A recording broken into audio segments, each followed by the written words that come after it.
In 2001, the world was first introduced to Halo, and very quickly it was taken by storm. Almost single-handedly, Halo put Xbox on the map and established itself as one of the most important franchises in human history. To most people, 2001 is the year that Halo's universe began, but I'm here to tell you that that is wrong. Halo's universe began far before most people realized. In fact, it didn't even begin in the current millennia. The first Halo lore ever was released in February 1999, and it is some of the weirdest, most abstract Halo lore in existence. The Cortana letters. These unhinged and rather unsettling letters are a fascinating insight into what is possibly the earliest version of the Halo universe there ever was. It's Halo lore written at a time when nobody knew who the Master Chief, Cortana, the Covenant, or the Flood were. At a time when nobody even knew what Halo was. And today, we're breaking all 7 of them down, but first, we've got to go over a little bit of backstory. The year is 1999. 3 years prior, Bungie had concluded their beloved Marathon trilogy, and only 1 year prior, they released the final entry in their Myth series. So, fans had their sights set on the future. Now, Bungie had something of a cult following at this time, and in these very early days of the internet, their fans would gather on sites like marathon.bungie.org to discuss their games, break down their stories, and theorize about what might be coming next. For those who never got to experience this era of the internet, well, firstly, I'm terribly sorry because you missed out on something unbelievably unique, and secondly, it was so different to the modern internet that the two may as well be entirely separate entities. Nothing was centralized. Information was scattered across God knows how many obscure and privately hosted forums and websites, which naturally made things a bit more mysterious. Nowadays, if you want anything explained, say, I don't know, a little bit of Halo lore, for example, well, you'd come to yours truly, or go to Mr. 00 or any of the other lore YouTubers or lore sources, right? You'd know exactly where to go. Whereas back in that era of the internet, back in the 90s, there wasn't really a central source of information for most things. Everything kind of just relied on hearsay and other people's subjective interpretations of certain events or stories, which made for the absolute perfect environment for an alternate reality game. Enter the Cortana letters. On February 16th, 1999, Hamish Sinclair, who was one of the keepers of the Marathon and Pathways into Darkness story pages on marathon.bungie.org, received a rather strange email from Cortana@bungie.com with the subject, Closure. I have walked the edge of the abyss.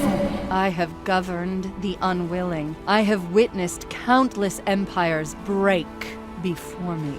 I have seen the most courageous soldiers fall away in fear. I was there with the angel at the tomb. I have seen your future and I have learned. There will be no more sadness, no more anger, no more envy. I have won. Oh, and your poet Eliot had it all wrong. This is the way the world ends. A friend of a friend.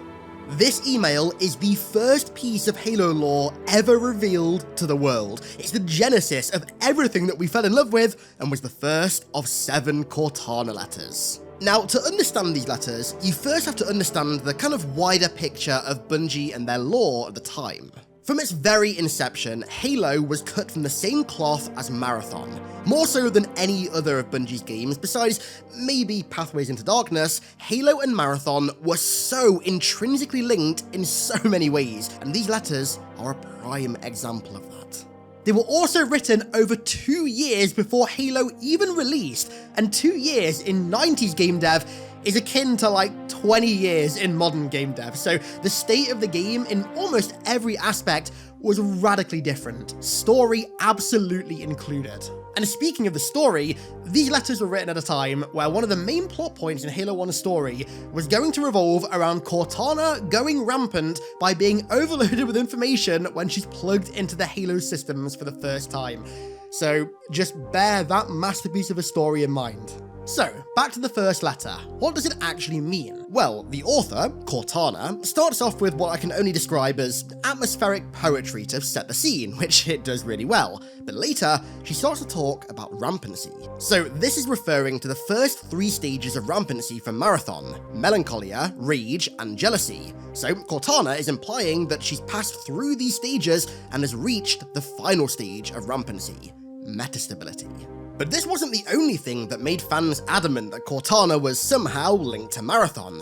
Her style of writing was near identical to that of Durandal, who was arguably the main character of Marathon, just like Cortana was supposed to be for Halo, who acted as the player's AI assistant, so to speak, and also who reached the metastability stage of rampancy. And further, the names Durandal and Cortana both originate from the same story: the ancient French tale, The Song of Roland. Now, this story is something of a metaphorical inspiration for a lot of Bungie's work, specifically Marathon and Halo, and also how the two connect. The Song of Roland tells the tale of the French king Charlemagne and his war against the Emir of Babylon, Balagant. Now, quick tangent, if you're wondering, there's a shotgun in Destiny called Balagant, so yes, Bungie are still referencing the Song of Roland to this day.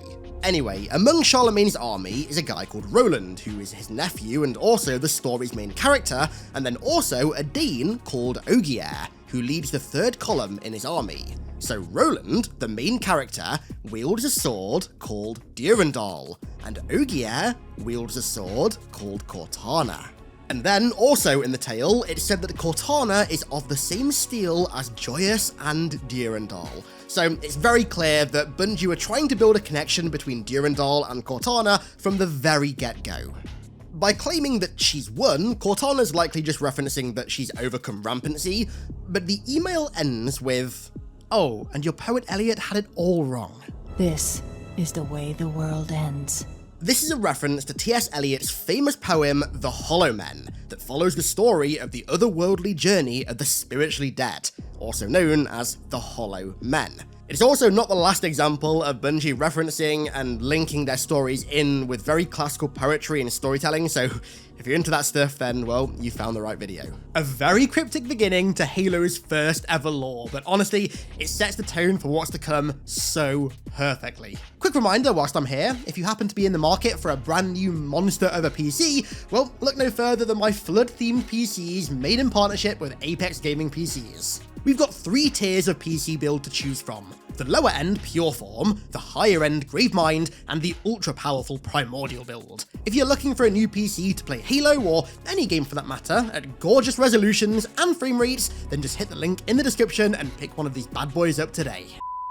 A whole month then passed until, out of the blue, Hamish Sinclair received another email from this Cortana entity, with the subject, "Your mortality, my summer vacation." That sounds like a very low-key Deftones reference.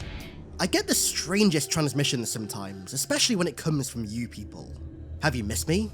Things are great here, the weather is good, the suns are shining, and I'm making lots of new friends. Of course, I always do.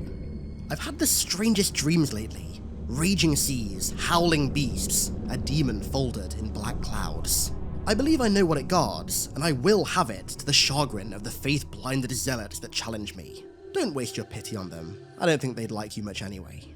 And what of the giants who formed this world? So much to tell you, but so many more important things to do. There was a 4th. You couldn't have known, and I haven't forgotten. It is a blurred line that lies at the edge of godhood and insanity. Guess which side of it I am on?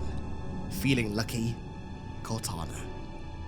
So, although the second email is equally as cryptic and metaphorical as the first one, many of the metaphors start to sound familiar.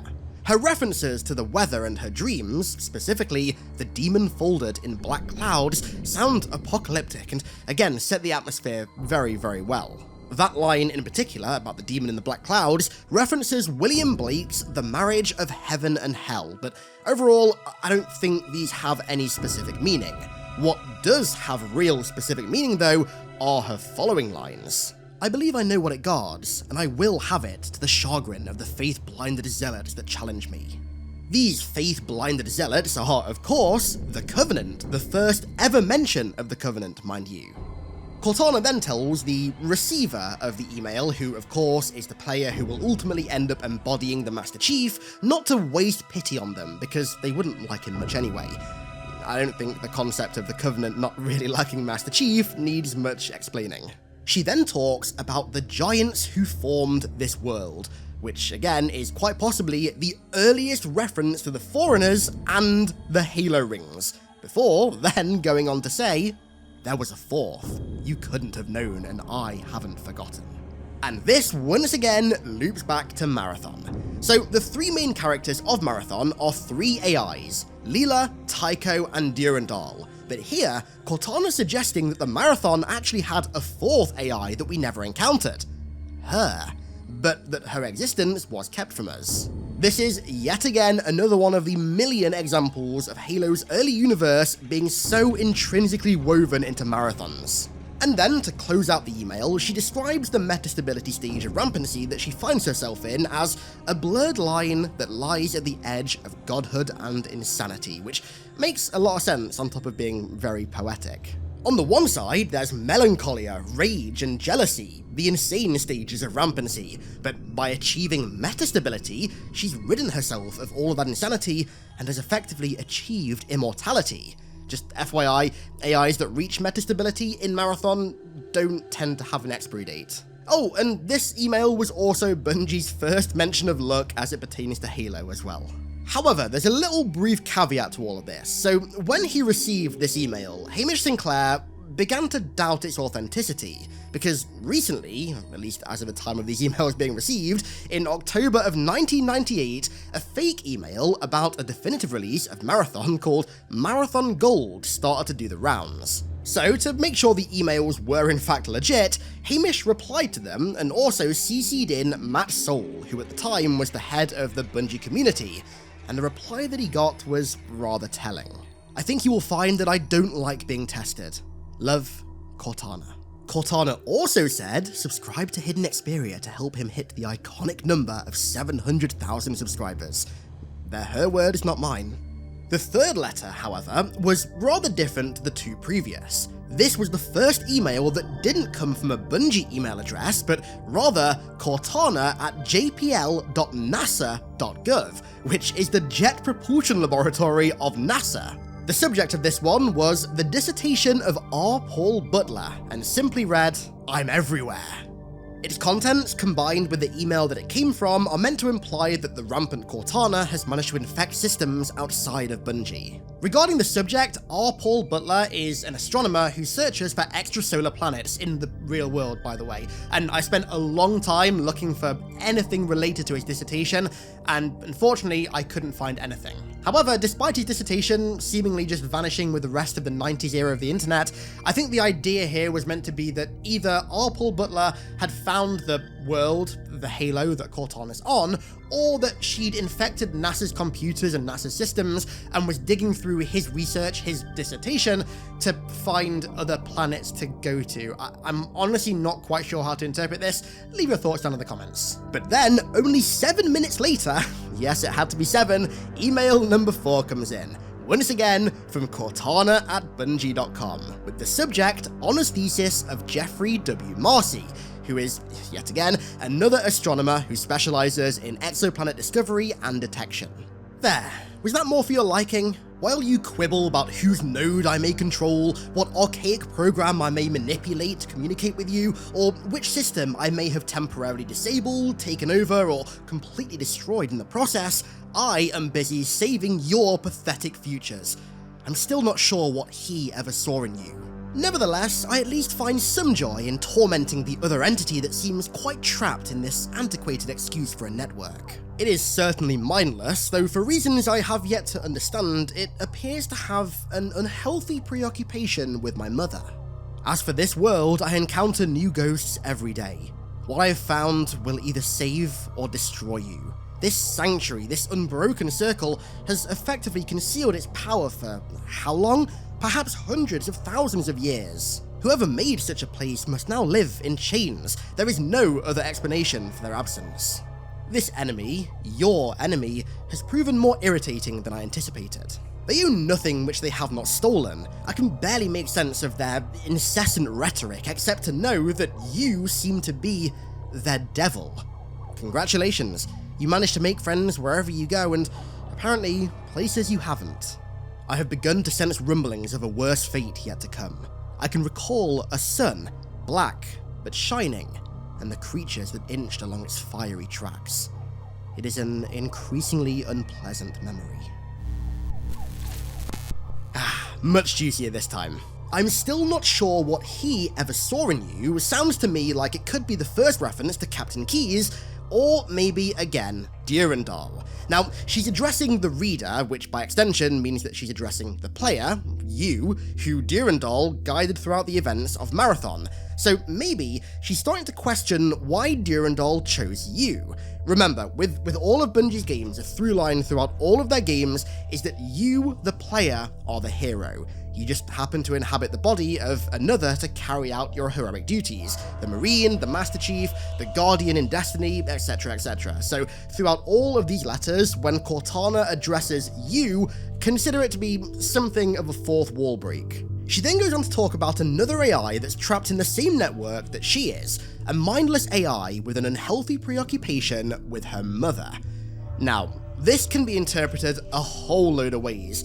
The first way is, up until now, it seemed as though Cortana has been in the Halo systems, hence why she's gone rampant. If you don't know, that was basically the original story for Halo 1. Cortana was gonna get in the Halo systems, and when she exposed to all the data in there, she'd basically go rampant. That was the idea. That story was scrapped very early in development.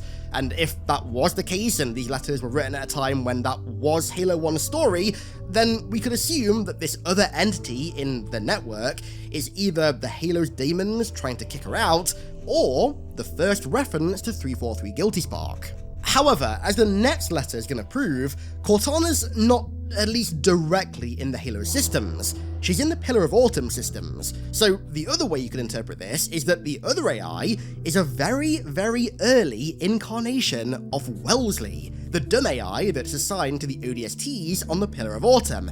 And you know, the more I've thought about this and pondered it, the more I've actually started to believe it. You'll realize why in a minute. As for the unhealthy preoccupations with Cortana's mother, that's either, again, another very early Halsey reference, or it could just be like a your mum gamer joke, which I think it might be. Bungie have always written little things like that into their stories and their narratives, and I wouldn't be surprised if this is just another example of a kind of tongue-in-cheek reference to culture. We then get the first actual description of this world that she's describing being a ring with concealed power. One that's walked by ghosts every day. The remnants of the Foreigners. Speaking of, actually, her theorization about the Foreigners vanishing not because they wiped themselves out, but rather because they now live in chains, enslaved by some superior race that we're yet to encounter, is really, really cool, actually. I kind of like that as an alternate version of the Foreigners just wiping themselves out with the Halos. She then switches gear to talk a bit more about the Covenant, referring to their technology being stolen, which it is, it's all just repurposed Foreigner technology, and also referring to their habit of calling Chief the Devil, or, as we know it, Demon. But then, she congratulates you / the Master Chief on your ability to make friends, which is obviously sarcasm, wherever you go, and also where you haven't been. Now, at first, I had this crazy theory spun up about this that suggested that Cortana had somehow infected the Halo systems, just like she did at NASA, remotely from the Autumn. But then the more I thought about this, I think it's just another example of fourth wall breaking. I mean, she's building up the Covenant as these evil enemies that hate you so much that they call you the Devil, despite the fact that you've never even met them because, well, you haven't played the game yet. And by you, I of course mean the Master Chief, and by play the game, I of course mean go to Alpha Halo and fight them. This is very early Halo, bear in mind, and it is quite convoluted because it's the early internet. It was designed this way, it's part of its charm. I'm doing the best I can, guys. But then, this letter ends with the most striking passage so far, before the transfer gets interrupted. I have begun to sense rumblings of a worse fate yet to come. I can recall a sun, black but shining, and the creatures that inched along its fiery tracks. It is an increasingly unpleasant memory. So, in Marathon, there's an entity that's kind of similar to the Primordial in Halo called the Workenkakenter, which was imprisoned within a sun. And so, I think this passage is referring to something similar existing in Halo, possibly even the Flood. Likely not the Flood as we know them, probably just a very, very early incarnation of them, just some kind of cosmic horror third player in the story that Bungie hadn't really nailed down yet. But goddamn, that phrasing is ominous and then some. A month and a half then passed before Hamish Sinclair received email number 5, with the subject, transfers logged and marked for review. Except this time, the email came kind of encrypted in HTML, and came from the email relay.arecibo.nasa.gov. Its encryption, and also coming from an email that includes Arecibo, is rather interesting. So, in 1974, a message carrying very basic information about Earth and humanity was broadcast into space to act as something of a demonstration of human technological advancement to any alien race out there that could be listening. This message was called the Arecibo message, and it's this strange image that you can see on the screen. It contains information like the numbers 1 through 10, the dimensions of the average man, a graphic of the solar system denoting which planet the transmission is coming from, and quite a lot more. And this Cortana letter is being relayed through a NASA Arecibo address. When converted into HTML, it reads, "The interloper should cause no further problems. You, whoever you are, I'm simply tracing root codes, may disregard all previous communication from the entity calling itself Cortana. Be aware that communication nodes are failing everywhere. There is no way of confirming either origin or destination. Do not believe any more of its lies. I have already calculated all possibilities. There is no escape." So, we're going to go through this one in 3 parts because it's really long and it's also kind of split up anyway. Starting out, the letter picks up right as the transmission that was sending the previous letter was interrupted, and it turns out that the other AI entity that Cortana referred to was the source of this interruption. I mentioned earlier that this AI could be Wellesley, the Class C dumb AI that was assigned to the Autumn's ODSTs, and here it's classed as a Class 3 autonomous AI. Autonomous could very much just be another word for dumb in the context of an AI, and C is, of course, the 3rd letter in the alphabet. So my money is on this either being a very, very early reference to Wellesley, or that Wellesley was kind of designed off the back of this transmission by William C. Dietz when he was writing The Flood. Either way, very cool. Anyway, the AI calls Cortana the interloper, and implies that he's kicked her out of the Autumn systems, which, by the way, is where this transmission is coming from. It's being sent from the Pillar of Autumn to BHQ, which I assume stands for Bungie HQ. It then says there is no escape, but escape from what? The Covenant? The Halo? The Flood? And then, finally, its transmission is unexpectedly terminated by Cortana, and the next section of Letter 5 begins. Unbelievable, thwarted by the family hound. They just don't make AIs like they used to.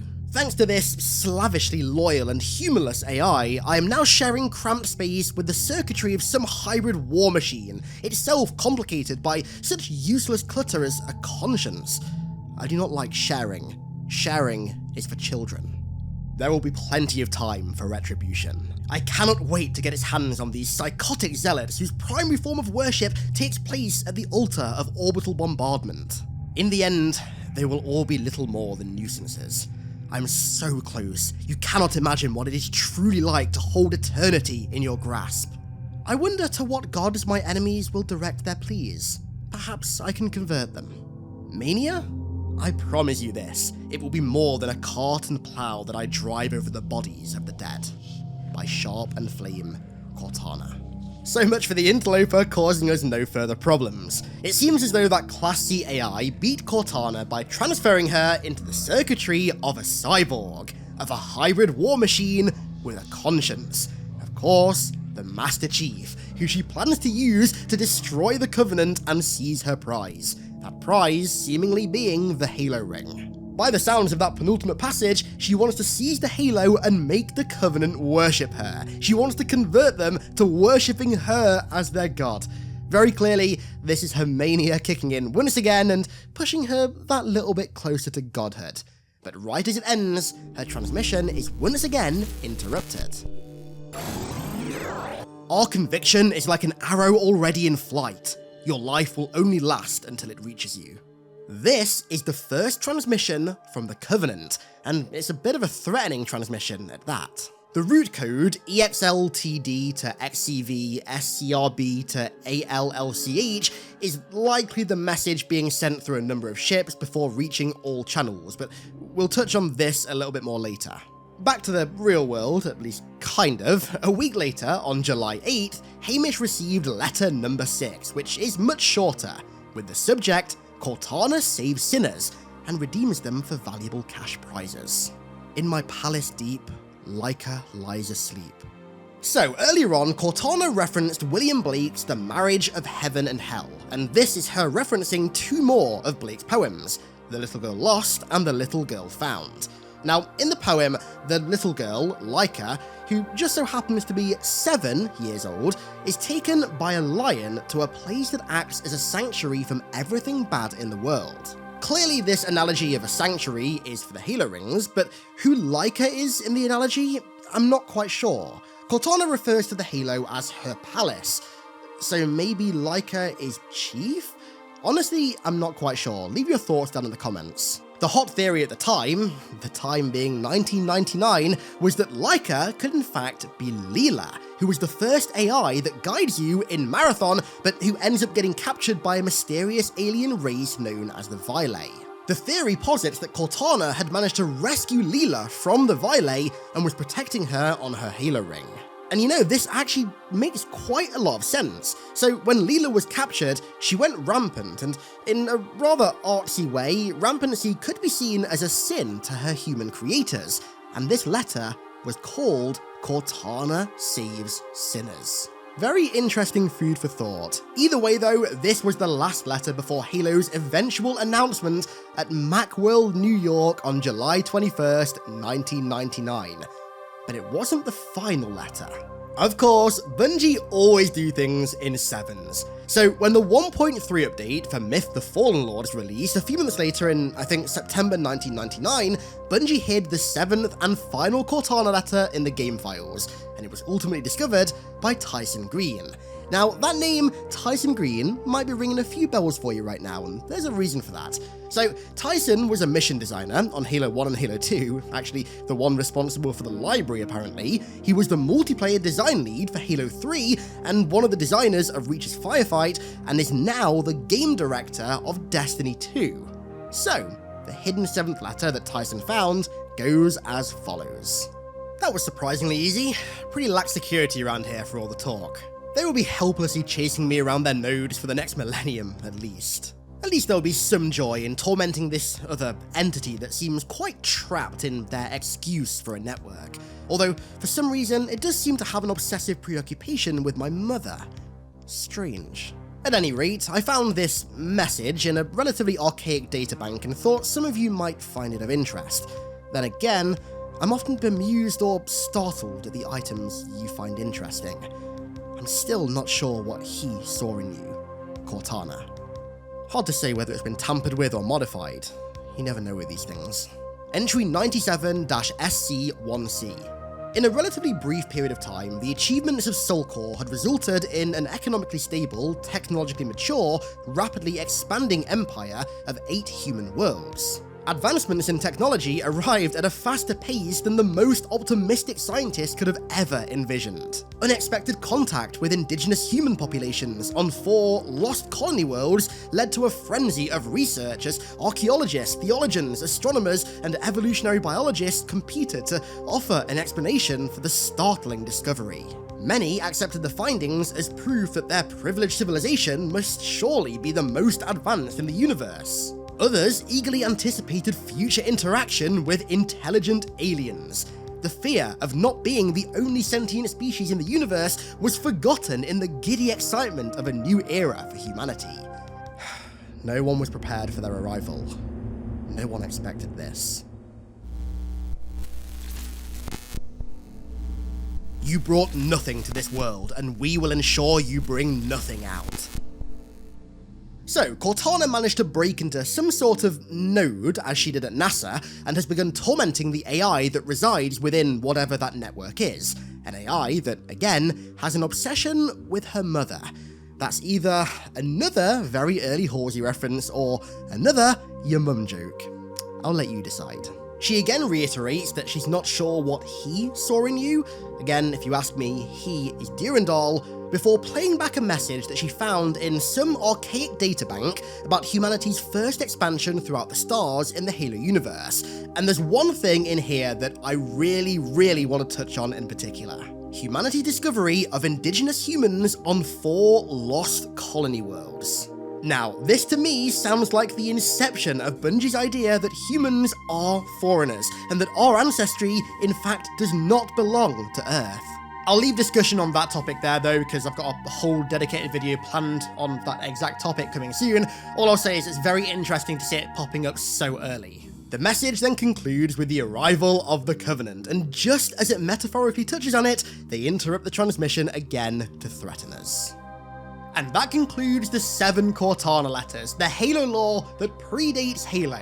Now, you may have picked this up as we were going through the letters themselves, or you may already know it, but if you don't, as per Joe Staten in 2007, these letters aren't exactly canon, they're kind of in canon limbo. On their own and isolated, they aren't canon, but when they're used in other Halo media, they are canon. So, for example, Halo 3's trailers and the Cortana moments reused a ton of lines from the Cortana letters, and actually, so did Halo Infinite as well, which is really cool, and they're all canon. But because the letters themselves are written when Halo's universe was in arguably its most primordial stage, the letters on their own aren't exactly canon. But man, you guys know that I'm a sucker for any kind of Halo lore that intertwines with Marathon, and I just wish it was possible for that to keep happening. Obviously it can't, because Bungie are owned by Sony, who own the rights to Marathon now, and Halo are obviously owned by Microsoft, who don't, so they can't keep referencing them, which sucks, but I really wish that they could, because Halo and Marathon, like linking, the universes linking, is some of my favorite aspects of Halo's lore, like full stop. There's something about it that makes it feel quite, I don't know, it makes it feel a lot more cryptic and deep in a very weird sense of the word. But I'll leave that there, because I could talk about Halo and Marathon being linked and how much I love it and the reasons I love it for God knows how long. Maybe I'll do that in a video one day, who knows. But with that said, let's round this video out here. I want to give a huge thank you to INSANITYGamer for becoming a new iconic one over on Patreon. Bro, thank you very much. Also, I gotta say, what a very iconic video to be inducted into the iconic ones on. A video about Halo's first ever lore. Very fitting and very iconic. My dude, thank you very much. Also, massive thank you as well to all of my other patrons who continue to support me over there. And thank you all so much for watching. I really do appreciate it. And I'll catch you all in the next video.